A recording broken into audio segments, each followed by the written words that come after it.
प्रेम से बोलना पड़ेगा राधे राधे। परम आदरणीय श्री सुखदेव जी राजा परीक्षित को सावधान करते हैं। भगवान घर में ही मिल गए। एक दिन की बात है, माता जी ने सुंदर आसन लगाया, स्नान करा करके कपिल देव भगवान को बिठाला, गले में माल्या समर्पण की और ललाट पर तिलक लगाया, आरती उतारी, हाथ जोड़ करके सामने बैठ गई। भगवान बोली, माता ये सब तो मुझे करना चाहिए, ये आप उल्टा मेरी। देवहूति बोली, लाला मैं जानती हूं तुम कौन हो।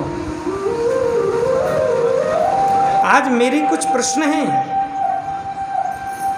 वह प्रश्न मैं आपसे पूछना चाहती हूं। मेरे मन का जो संशय है उसको दूर करो। और यहां से प्रारंभ होता है देवहूति कपिल देव संवाद। 8 अध्याय में वर्णन किया है कि निरवेशण नितरां भूमन् संद्रेन्द्रिय दर्शनात् येन संभाव्यमानेन न प्रपन्नान्धं तमः प्रभो।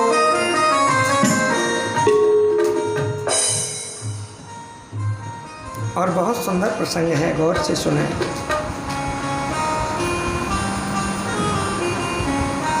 माता कहती है ये 5 कर्मेंद्रियां, 5 ज्ञानेंद्रियां, ये मुझे अपनी अपनी तरफ खींचती हैं। सुनो, मैं इन इंद्रियों को कैसे रोकूं? दूसरा बंधन किसका होता है, शरीर का कि आत्मा का? अगर शरीर का बंधन होता है तो आत्मा निकलने के बाद में शरीर को घर में क्यों नहीं रख लेते, क्यों इसको जला दिया जाता है? और अगर बंधन आत्मा का होता है तो आत्मा को कोई रोक नहीं पाता, क्यों? और भगवान कहते हैं, माता इंद्रियों को रोकना नहीं है। बहुत सुंदर उत्तर दिया। अति संक्षिप्त में वर्णन करूं। भगवान कहते हैं, माता इंद्रियों को रोकना नहीं है, तो बोले इंद्रियों को मोड़ना है। 5 कर्मेंद्रिय, 5 ज्ञानेंद्रिय अपनी अपनी तरफ खींचती हैं, उनको मोड़ दो, उनका संबंध कन्हैया से लगा दो। नेत्र चाहते हैं कि किसी सुंदर को देखें तो उन नेत्रों को समझाओ, नेत्रेंद्रियों को समझाओ, मेरे श्याम सुंदर से ज़्यादा कोई सुंदर नहीं हो सकता। कान अगर ये कहें कि हम सुंदर संगीत सुनेंगे तो उनको समझाओ और कहो कि हरि नाम कीर्तन से बढ़कर के और कोई संगीत दुनिया में नहीं हो सकता। इंद्रियों को मोड़ना है। संन्यास धर्म में जब दीक्षा दी जाती है तो मुंडन कराया जाता है, अन्य संप्रदायों में भी है। एक महात्मा सन्यासी से किसी ने पूछा, महाराज जब मुड़े हो तो मुड़े काहे नहीं? जब मुड़े हो तो मुड़े काहे नहीं, और जब मुड़े नहीं तो मुड़े क्यों? बात बहुत समझने की है, बहुत गहराई की है। एक महात्मा कहते हैं, बोले जब मुड़े हो, सिर मुड़वाया है तो मुड़े काहे नहीं? बुरे कार्यों से क्यों नहीं मुड़े? व्यसनों से, राग, अस्मिता, द्वेष, छल, कपट, ईर्ष्या आदि से क्यों नहीं मुड़े? जब मुड़े हो तो मुड़े काहे नहीं, और जब मुड़े नहीं हो तो मुड़े क्यों? जब व्यसनों से नहीं मुड़े, बुरी आदतों से नहीं मुड़े, तो फिर मुड़े काहे को? ये मुड़ क्यों मुड़वाया? और वो महात्मा भी बड़े अलमस्त थे। वो महात्मा कहने लगे, भैया क्यों मुड़े हैं बताएं? बोले बताओ। बोले मूड़ मुड़ाए 3 सुख। मूड़ मुड़ाने के 3 सुख हैं। कौन कौन से? बोले सिर की मिट जाए खाज। सबसे पहला सुख है कि सिर की खुजली मिट जाती है और खाए वे को बढ़िया मिले। दूसरा सुख है कि खाने को बढ़िया मिलता है। और तीसरा सुख क्या है? बोले लोग कहें महाराज। लोग महाराज जी कहते हैं। ये 3 सुख हैं। प्रेम से बोलो राधे राधे। आज इंद्रियों को रोकना नहीं है, देखना इंद्रियों के न घोड़े भगे, इन पर संयम के निस दिन कोड़े पड़े। मन को विषयों से हरदम हटाते चलो, कृष्ण गोविंद गोपाल गाते चलो।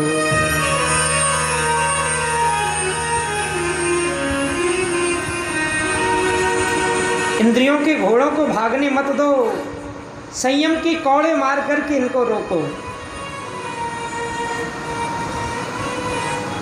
समझाओ। एक महात्मा जी का मन करा, बोले आज तो रबड़ी खाएंगे। वितराग संत थे।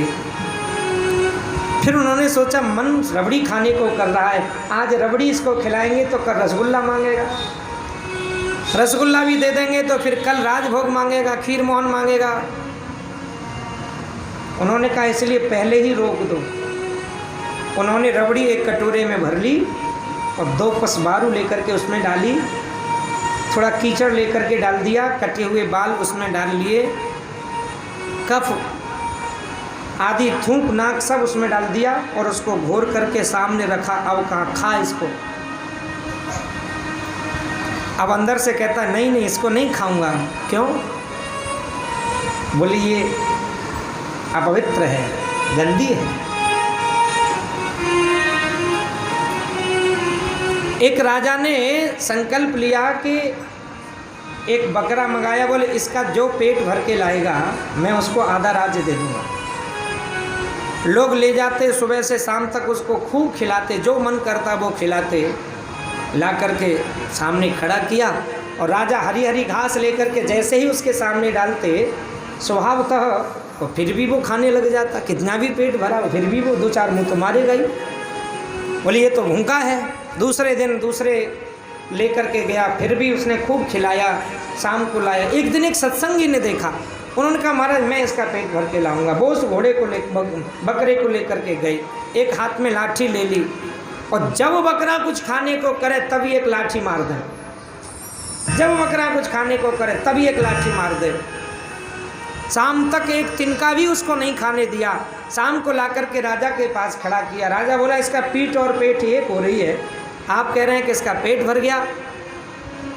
आज उसी समय सामने जब ले जा करके खड़ा किया तो हरी हरी घास लेकर के जैसे ही सामने डाली, राजा ने बकरे ने समझी कि आई लट लाठी, सो ही हाथ में से छूट करके भाग गया। राजा ने कहा तुम वास्तविक इसका पेट भर के लाए हो, लेकिन कैसे भरा? सत्संगी ने बताया, बोले मैंने इसके मन को विवेक रूपी लकड़ी से पीटा है। ध्यान देना, ये बकरा कोई और नहीं, बकरा है मन। मन रूपी बकरे को सत्संगी रूपी गुरुजी के द्वारा, वो सत्संगी कौन है? गुरुजी हैं। मन रूपी बकरे को सत्संगी रूपी गुरुजी के द्वारा विवेक रूपी लकड़ी से पीटोगे तो मन इधर उधर नहीं जाएगा, नहीं जाएगा, कोई इंद्रिया इधर उधर नहीं जाएगा। कब जाता है मन इधर उधर? जब हम उसकी आदत गलत डाल देते हैं। एक दिन थोड़ा सा करोगे, दूसरे दिन फिर ज़्यादा हो जाएगा, तीसरे दिन और ज़्यादा हो जाएगा और धीरे धीरे हम एक दिन बर्बाद हो जाएंगे। दूसरी बात एक और है माता, आपने सोचा कि बंधन किसका होता है? बंधन न तो शरीर का होता है और ना ही आत्मा का होता है, बंधन तो मन का होता है। मन एव मनुष्याणाम कारणम बंध मोक्षयो।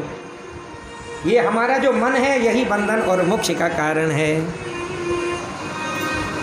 कि ये मन बड़ा चंचल है, कैसे तेरा भजन करूं। ये मन बड़ा चंचल है, कैसे तेरा भजन करूं। चंचल है, कैसे तेरा भजन करूं। ये बड़े बड़ा चंचल है, कैसे तेरा भजन करूं। जितना से समझाऊं,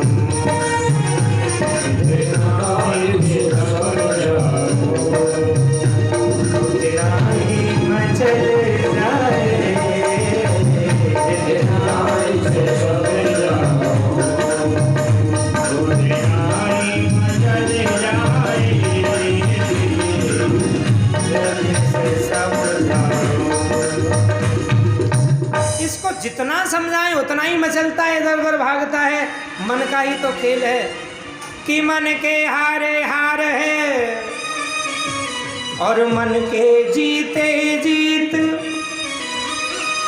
और मन ही मिलावत राम सो, मन ही करत फजीत। मन ही भगवान से मिलाता है, मन ही फजीता करवाता है। मन के हारे हार है, मन के जीते, मन को जीत लिया तो आपकी जीत है, और मन से हार गए तो आप हार ही जाओगे। कोई काम करने के लिए चले, पहले ही हम हार स्वीकार कर लें, पहले ही डरने लग जाए कि हमारी जीत होगी, नहीं हो सकती है। एक महात्मा जी ने 2 शिष्यों से कहा, बोले तुम जाओ, किसी के यहाँ निमंत्रण आया है, वहाँ से प्रसाद पा के आ जाओ। दोनों प्रसाद पाने के लिए गए। प्रसाद पा करके जब आए तो 5-5 रुपये उसने दक्षिणा भी दी थी। लौट करके आकर के गुरुजी के पास पहुँचे। गुरुजी ने देखा एक बड़े प्रसन्न हो रहे हैं, एक बड़ा उदास था। गुरुजी ने पूछा, भैया तुम उदास क्यों हो? बोले हम सोच करके गए थे कि जिसके यहाँ हम प्रसाद पाने जा रहे हैं बहुत लंबे चौड़े पैसे वाले सेठ जी हैं, कम से कम 10-11 रुपये तो देंगे ही देंगे, और उन्होंने 5 रुपये दक्षिणा में दिया है, इसलिए हम उदास हैं। दूसरे से पूछा, बोले तुम प्रसन्न क्यों हो? बोले हम सोच करके गए थे, बोले पैसे वाले तो बहुत हैं लेकिन कंजूस भी कम नहीं है, 2 रुपये से ज़्यादा देने वाले नहीं है, और उन्होंने 2 की जगह 5 रुपये दे दिया, इसलिए हम प्रसन्न हो रहे हैं। उसने कम समझ लिया, उदास हो गया, बहुत समझ लिया तो प्रसन्न हो गया। ये मन का खेल है। दूसरी बात यह है कि मन को कंट्रोल में करने के लिए एक ही उपाय है, और वो है सत्संग। और सत्संग महापुरुषों का संग। सत्संग क्या करता है? सत्संग हमें परमात्मा की जानकारी देता है। परमात्मा कैसा है, उसका रूप कैसा है, उसका स्वभाव कैसा है, क्या करता है, क्यों आता है, क्या उसको अच्छा लगता है, ये सब सत्संग से पता लगता है। हम परमात्मा के विषय में जानते हैं, और जब किसी के लिए हम जानते हैं तभी तो उस पर विश्वास करते हैं। हम रेलवे स्टेशन पर बैठे हों और अकेले हैं, किसी को जानते नहीं हैं, नोटों से भरा बैग हम किसी को दे सकते हैं क्या कि भैया तुम इसको देखना, हम अभी आ रहे हैं? लेकिन जिसको जानते होंगे उसको हम दे सकते हैं, भैया ये हमारा बैग देखना, मैं अभी 2 मिनट में आ रहा हूँ। क्योंकि उसको जानते हैं तो क्या हुआ? जानने के बाद में विश्वास होता है, और विश्वास होता है तो प्रेम होता है। इसी बात को गोस्वामी तुलसीदास जी लिखते हैं कि जाने बिना न होय प्रतीति, और बिन प्रतीत होय नाय प्रीति। जब तक उसको जानोगे नहीं तब तक प्रतीति नहीं हो। प्रतीति माने विश्वास, तब तक विश्वास नहीं होगा, और जब तक विश्वास नहीं होगा तब तक बिन प्रतीत होय नहीं प्रीति। जब तक विश्वास नहीं होगा तब तक प्रेम नहीं हो सकता है। प्रेम कब होगा? जब हम एक दूसरे को जानेंगे, और एक दूसरे को जानेंगे तो विश्वास होगा, विश्वास होगा तो प्रेम हो जाएगा। प्रेम करने से पहले जानना बहुत आवश्यक है। परमात्मा से प्रेम करना है तो उसके बारे में जानना बहुत आवश्यक है, तब प्रेम होगा। और जानेंगे कब? जानने का एक ही रास्ता है, और वो है सत्संग। उसके बाद में अष्टांग